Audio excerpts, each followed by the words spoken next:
In August 2022, Kenya witnessed a dramatic election. William Ruto, the self-styled hustler-in-chief, became president, promising to uplift ordinary people, small traders, boda riders, and rural farmers. His victory brought hope for real change. Ruto's bottom-up plan aimed to support small businesses and lower the cost of living. But would these promises stand the test of time? The journey was just beginning. The weeks after Ruto's victory felt different. Streets buzzed with optimism, especially in markets and towns where hustlers gathered. Many Kenyans believed this was their moment. Youth groups and women's associations held meetings, discussing how they might benefit from new government programs.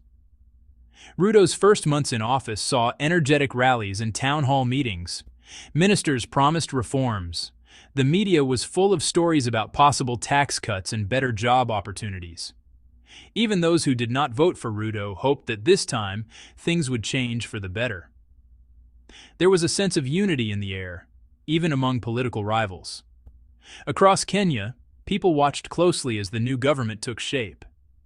Discussions about housing, access to affordable health care, and the cost of school fees filled local radio shows. Many dreamed that the next 5 years would bring more jobs, fair wages, and perhaps a break from the endless struggle to make ends meet. The hope was real, but so was the pressure. Kenyans wanted results, not just talk. The president and his team now faced the challenge of turning promises into action, knowing that citizens were keeping count. By early 2023, reality started to bite. Fuel prices, already high, kept rising. Petrol jumped from 135 shillings in 2022 to over 210 by 2026. Unga, a staple, soared from 120 to 250 shillings. Sugar, bread, and milk followed. Matatu fares doubled. Boda prices rose, hitting rural areas hardest. For millions, daily life changed, cutting back, adjusting routines, and dreaming of an affordable Kenya. In the homes of Gikomba traders, teachers in Eldoret, and farmers in Kisii, the pinch was real.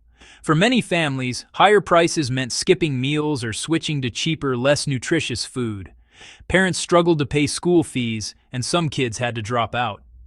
For single mothers and youth without stable jobs, the struggle was even harsher. Small businesses, once hopeful for government support, found it harder to keep the doors open. The cost of raw materials rose with fuel, and customers had less to spend. Many traders reduced their stock or closed shop early. Even those who qualified for government loans found that profits vanished as costs soared. In public hospitals, the number of patients unable to pay bills increased. More families relied on informal borrowing from friends or chamas to get by. Conversations in matatus and markets often turned to frustrations about daily hardships. The dream of upward mobility began to fade. Yet despite the hardship, Kenyans kept hustling. Many took up side jobs, migrated to urban centers, or sent relatives abroad for help. The spirit of resilience survived, but it was tested every day by the reality of rising costs. In June 2024, the government introduced the Finance Bill. The bill aimed to raise more revenue by increasing taxes on fuel, bread, mobile money transfers, and basic goods. Officials argued it was necessary to fund social programs and pay off national debt. The plan, however, sparked instant outrage. Within days, thousands of Kenyans took to the streets, waving placards and chanting slogans. Social media buzzed with hashtags like, Reject Finance Bill 2024. Protests erupted in Nairobi, Kisumu, Mombasa, and even smaller towns.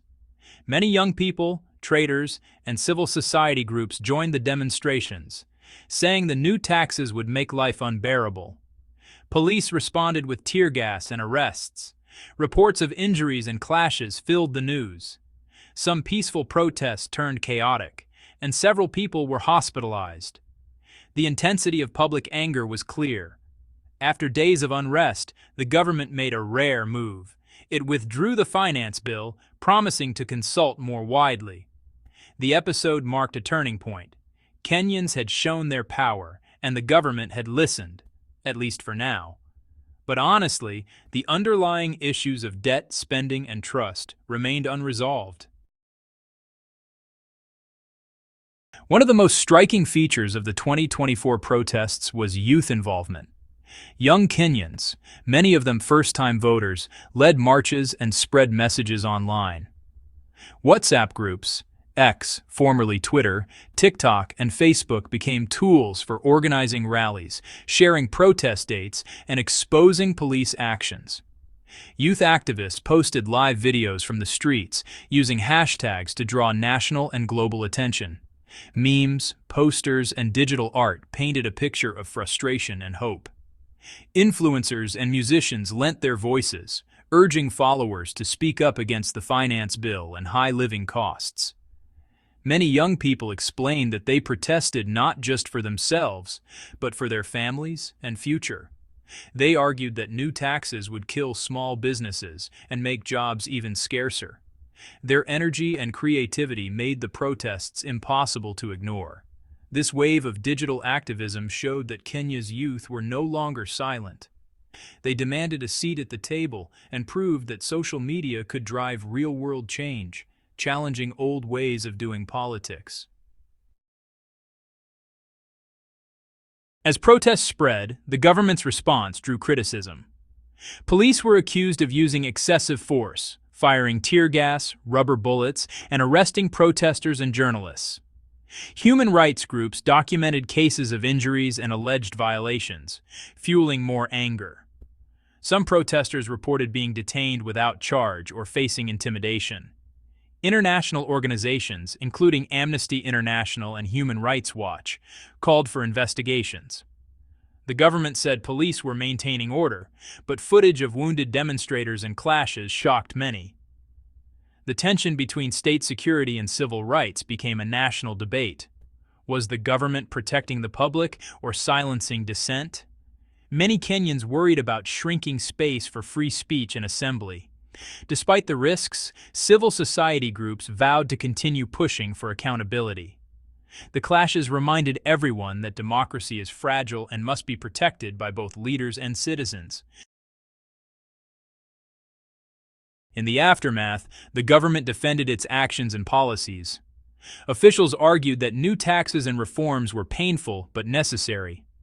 They pointed to ballooning national debt, global economic shocks, and the need to fund schools, hospitals, and public services. We must tighten our belts for a better tomorrow, some leaders said. Critics, however, accused the government of burdening the poor while elites remained untouched. They argued that corruption, wasteful spending, and poor planning, not ordinary Kenyans, were the real problems. Opposition leaders and economists called for more creative ways to grow the economy and reduce inequality. The debate played out in parliament, media, and online. Some Kenyans supported tough reforms, believing they would stabilize the economy in the long run. Others saw broken promises and growing hardship, fueling distrust in leaders. This clash of ideas shaped the national mood.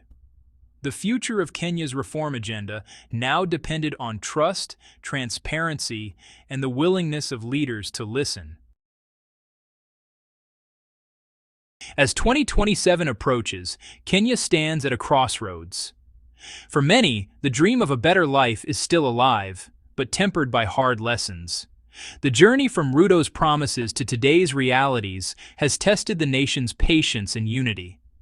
The stories of families, youth, business owners, and activists reveal a complex picture of progress and struggle. In towns and villages, public opinion is mixed. Some believe the government has tried its best in tough times. Others feel let down and are hungry for change. More than ever, Kenyans are asking tough questions and demanding accountability. Social media and street protests have shown that the power of the people is real. The 2027 election will be more than a contest of promises. It will be a test of trust. A chance for Kenyans to choose based on lived experience, not just words. As the country prepares to decide its future, one thing is clear. The power to shape Kenya's destiny lies in the hands of ordinary people.